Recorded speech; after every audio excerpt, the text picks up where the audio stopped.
Okay, so hi, good morning everyone. This is Kanu Butani here. Now we will start with ML and the ML concepts, and slowly we will dive in all the concepts, what they are. So this video will give you a glance of the what entire ML portion is about, and then slowly in other videos we will keep diving in. For every concept we will make one video. So here ML is what it is: a machine learning that enables the computers to learn the patterns, and it makes the predictions automatically. It is used in finance, healthcare, retail, marketing, transportation, technology, as we are doing AI and automation in IT departments.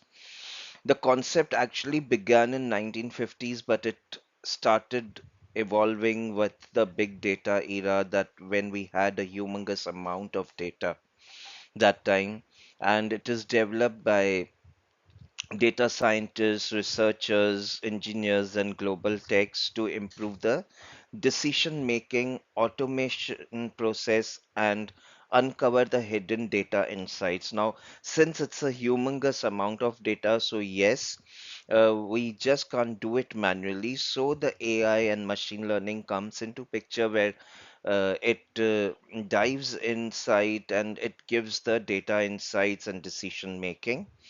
This includes the supervised, unsupervised, semi-supervised, and reinforcement learning, which we will see in detail. And also it uses different algorithms, the training data, to optimize the techniques for prediction. So the ML concepts are the core ideas which define the ML principles, methods, and algorithms.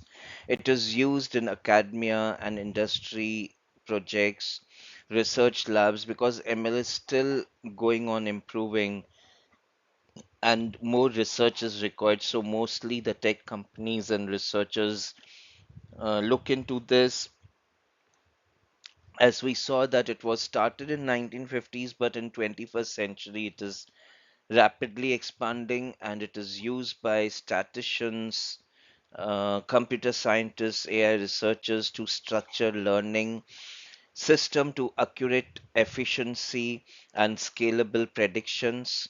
This also includes the different types of features, labels, overfitting, bias variance, trainings, and data processing, model selection. So all these we will be seeing how the models are selected, how the data pre-processing is done using these concepts. So the core foundations are supervised learning, unsupervised learning, semi-supervised learning, reinforcement learning, online learning, and batch learning. The data related concepts are features, labels, data pre-processing, missing data handling, normalization and standardization. All these concepts fall under data related things. Then the model concepts are hypothesis space, model complexity, bias, variance, underfitting, overfitting.